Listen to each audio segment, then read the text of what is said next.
Muy buenas, les doy la bienvenida una vez más a Lo que sucedió. Mi nombre es Brenda y en el día de hoy vamos a estar hablando del caso de Madeleine McCann. Antes de continuar, si les interesa este tipo de contenido, no olviden suscribirse, comentar, dejar un generoso me gusta. De esta manera ayudan un montón a que el canal pueda seguir creciendo.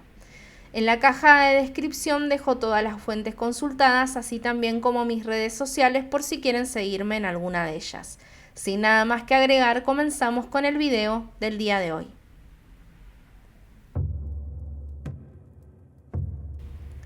Un 3 de mayo de 2007, una familia británica de vacaciones en Portugal sale a cenar a pocos metros de donde duermen sus hijos. Al regresar, encuentran la cama de su hija vacía. En cuestión de horas, lo que parecía una tranquila estadía en la costa se transforma en uno de los casos de desaparición infantil más resonantes del siglo XXI. Esto es lo que sucedió.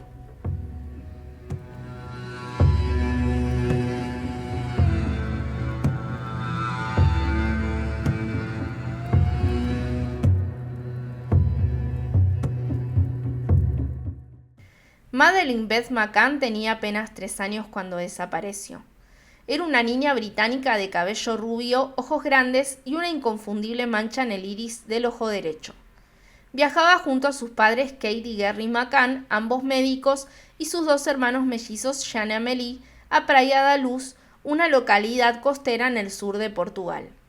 La familia había llegado al complejo turístico Ocean Club el 28 de abril de 2007. Se trataba de un viaje de vacaciones con un grupo de amigos, otras familias con hijos pequeños, que incluía una rutina diaria de playa, juegos, cenas grupales y paseos. Durante la semana, todos los adultos solían reunirse cada noche en el restaurante Tapas dentro del mismo complejo, mientras los niños dormían en los departamentos. La noche del 3 de mayo de 2007, como cada noche, Kate y Gary dejaron a Madeleine dormida junto a sus 2 hermanos alrededor de las 20:30 horas. El departamento no tenía sistema de monitoreo, pero estaba a solo unos metros del restaurante. Los padres aseguraron que hacían turnos para revisar que los niños siguieran dormidos. A las 22 horas, Kate volvió al departamento y notó algo extraño. La puerta del cuarto estaba más abierta de lo habitual. Al entrar descubrió que Madeleine ya no estaba en su cama. En cuestión de minutos, un grupo de amigos comenzó a buscar frenéticamente por todo el complejo. A las 22:14 horas se dio aviso a la policía local. Las primeras horas fueron caóticas. Vecinos, empleados del resort, turistas y amigos se sumaron a la búsqueda. No había rastro de la niña. La policía tardó en acordonar la escena y el departamento fue recorrido por múltiples personas, contaminando cualquier evidencia posible. El caso ya estaba marcado desde el inicio por la desesperación, la confusión y una serie de errores irreparables.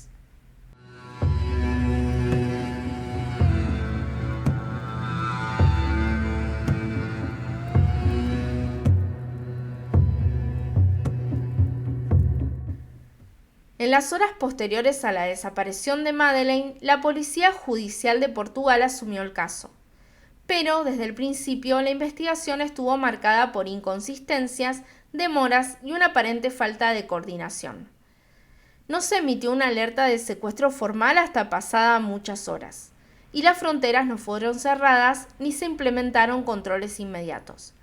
Las primeras 24 horas, fundamentales en la búsqueda de una persona desaparecida, se diluyeron sin avances significativos.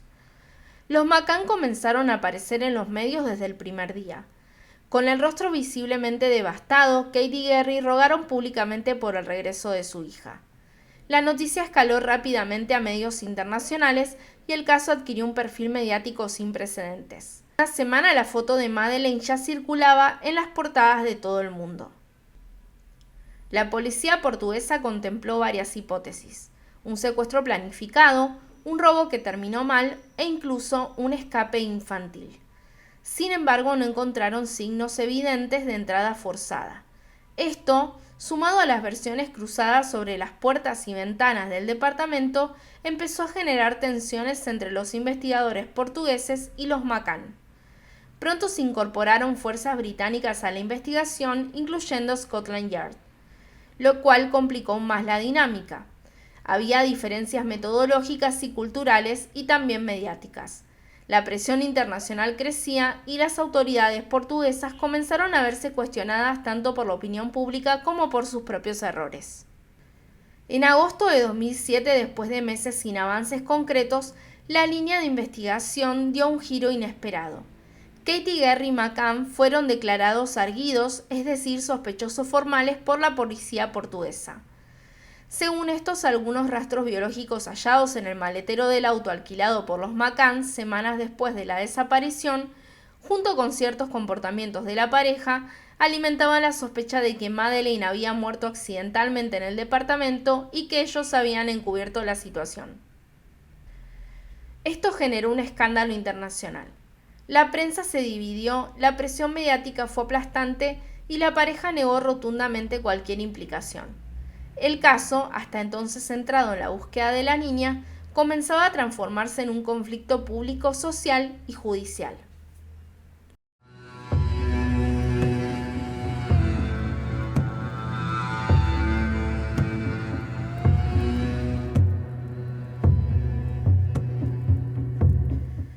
A medida que pasaban los meses y no se hallaban pruebas concluyentes, el caso de Madeleine McCann fue llenado de teorías, especulaciones y pistas falsas.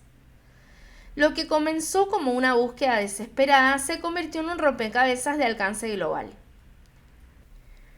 La teoría del secuestro por redes de trata internacional fue una de las más sostenidas por la familia McCann y sus voceros. Se sugirió que Madeleine podría haber sido raptada por una red de tráfico de personas que opera en el sur de Europa. La cercanía del resort a puertos y fronteras facilitaba esta posibilidad. Sin embargo, nunca se encontraron indicios sólidos que confirmaran esta línea. También tenemos el ADN en el auto. Uno de los elementos más controversiales fue el análisis de rastros genéticos en el maletero del coche alquilado por los McCann semanas después de la desaparición. Según la policía portuguesa, allí había restos compatibles con Madeleine.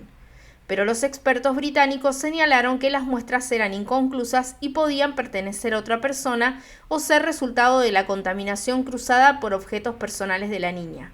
A la larga, estas pruebas no resistieron el escrutinio judicial. También existieron testimonios contradictorios. Varios testigos afirmaron haber visto a una niña parecida a Madeleine en diferentes partes del mundo. Marruecos, España, incluso Argentina. Ninguna de esas pistas prosperó. Cada aparición pública de los McCann renovaba la atención mediática, pero también abría la puerta a oportunistas y teorías descabelladas. Existen además fallos estructurales. Con el tiempo se hizo evidente que la investigación inicial cometió errores graves. No se preservó adecuadamente la escena del crimen, los registros de entrada y salida del resort eran imprecisos y muchos testigos clave no fueron entrevistados de inmediato. Esto dejó grietas por donde florecieron especulaciones. En 2008, el caso fue archivado por las autoridades portuguesas por falta de pruebas. Los McCann dejaron de ser sospechosos formales, pero la sospecha pública no desapareció del todo. Sin embargo, el interés por el caso nunca disminuyó. En 2011, el gobierno británico pidió una revisión completa del expediente. Así nació la Operación Grange a cargo de Scotland Yard, con el objetivo claro de revisar desde cero cada pista, cada testimonio, cada elemento de la investigación inicial.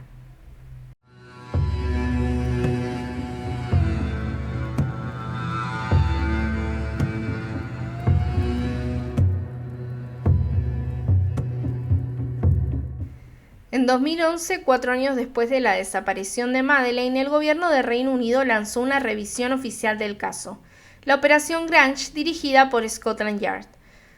La presión mediática y la insistencia de la familia McCann habían surtido efecto. El objetivo no era solo encontrar a Madeleine, sino también identificar cualquier pista que hubiera pasado desapercibida. Empezó una revisión desde cero. Los investigadores británicos comenzaron a reexaminar toda la evidencia recopilada por la policía portuguesa y cruzaron la información con nuevas entrevistas, análisis forenses y reconstrucciones de los hechos. Se abrieron más de 600 líneas de investigación, se revisaron casi 40.000 documentos y se entrevistaron a más de 1.000 personas. En junio de 2020, más de una década después del hecho, las autoridades alemanas anunciaron públicamente que tenían un nuevo sospechoso. Christian Bruckner, un ciudadano alemán con antecedentes por abuso infantil, violación y otros delitos.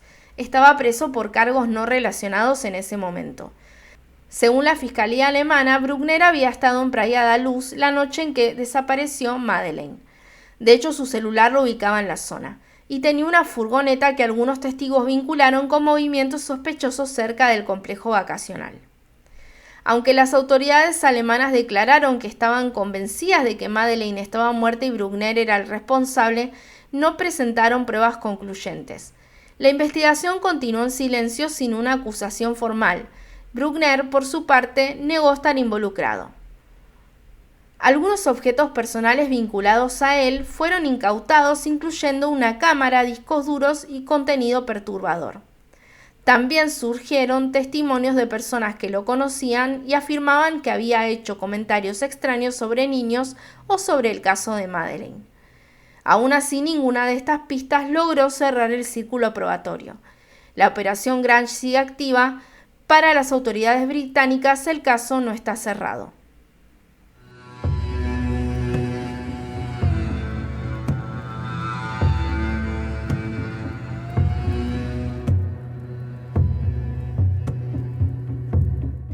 Desde el primer momento, la desaparición de Madeleine McCann capturó la atención de los medios de comunicación de todo el mundo. Era una historia que lo tenía todo para convertirse en un fenómeno mediático. Una niña rubia de clase media alta británica desaparecida en el extranjero durante unas vacaciones familiares. La cobertura fue tan intensa que durante semanas el rostro de Madeleine apareció en portadas, noticieros, pancartas y campañas digitales a lo largo y ancho del planeta. Fue uno de los primeros casos en volverse verdaderamente viral a través de Internet y redes sociales. Se difundieron millones de imágenes, videos, teorías y llamados a colaborar. Incluso celebridades como David Beckham, J.K. Rowling y el Papa Benedicto XVI se pronunciaron públicamente. El caso se convirtió en parte del imaginario colectivo. Pero no todo fue positivo. El tratamiento del caso también generó fuertes críticas por su sesgo mediático. Muchos cuestionaron por qué en casos similares con otras víctimas de etnias y clases sociales diferentes no parecían recibir la misma atención. Además, los medios llegaron a hostigar a la familia McCann y difundir teorías sin fundamentos, incluyendo la posibilidad de que ellos estuvieran involucrados. El diario británico Daily Express, por ejemplo, tuvo que indemnizar y pedir disculpas públicas por insinuar que los padres habían causado la muerte de su hija. A lo largo del tiempo, los McCann enfrentaron una mezcla de apoyo, juicio público y conspiraciones, muchas de las cuales aún circulan en Internet. El caso de Madeleine redefinió cómo los medios cubren las desapariciones infantiles. También tuvo un impacto en las políticas de seguridad en hoteles y resorts europeos y en la creación de sistemas de alerta para menores desaparecidos. Incluso después de más de una década, el rostro de Madeleine sigue siendo una de las imágenes más reconocibles de casos de desaparición infantil, y su historia resuena no solo por lo trágico del hecho, sino también por todo lo que revela sobre el poder de los medios, la justicia internacional y las consecuencias emocionales de un caso sin cierre.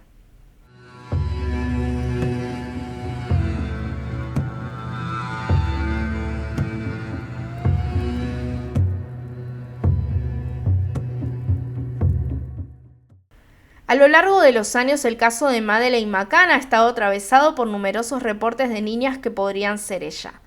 Desde 2007, cada cierto tiempo, una imagen o video da vuelta al mundo. Una niña en una estación de tren, otra en un campamento gitano, una joven en un aeropuerto, siempre hay alguien que cree haberla visto. Pero en cada uno de esos casos las autoridades actuaron, tomaron muestras, realizaron entrevistas y terminaron descartando la posibilidad. Algunas de esas niñas eran locales, otras estaban con sus padres y muchas veces ni siquiera se parecían realmente a Madeleine. Aún así, el anhelo de encontrarla con vida alimentaba a cada nuevo titular. Uno de los momentos más mediáticos ocurrió en 2023 cuando Julia Faustina, una joven polaca, afirmó públicamente que creía ser Madeleine McCann. Su historia se volvió viral. Decía no recordar su infancia, aseguraba que su madre se negaba a hablar de sus orígenes y mostraba algunas similitudes físicas con la niña desaparecida, concretamente en su ojo. Se generó una campaña en redes. Medios internacionales la entrevistaron e incluso los padres de Madeleine autorizaron una prueba de ADN. El resultado fue categórico. Julia no era Madeleine. La prueba demostró que no tenía ningún vínculo con los McCann y que era de origen polaco sin ninguna conexión genética con el Reino Unido. A pesar de esto, su historia fue un reflejo del nivel de exposición y desesperación que rodea el caso. Cada falsa aparición es un doble filo. Reaviva la esperanza, pero también expone a familias inocentes, alimenta teorías y genera frustración. Para los McCann es un ciclo doloroso. Para el público, una historia que se rehúsa a cerrarse.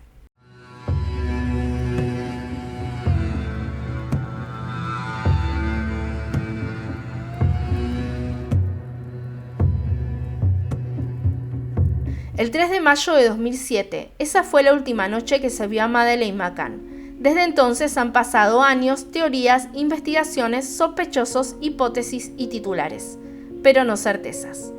El caso de Madeleine es una herida abierta. Para su familia, una ausencia constante. Para la justicia, una deuda pendiente, que refleja fallas estructurales, prejuicios y también nuestra necesidad de respuestas. Tal vez lo más doloroso de esta historia no sea que no solo aún no sepamos qué pasó, sino que el paso del tiempo nos haya hecho dudar de que en algún momento lo sepamos. Porque cuando no hay cuerpo, cuando no hay pruebas, cuando no hay verdad, lo que queda es la ausencia, el vacío y la especulación. La búsqueda de Madeleine continúa. Te agradezco un montón por haber llegado hasta acá. Nos encontramos en un próximo video. Adiós.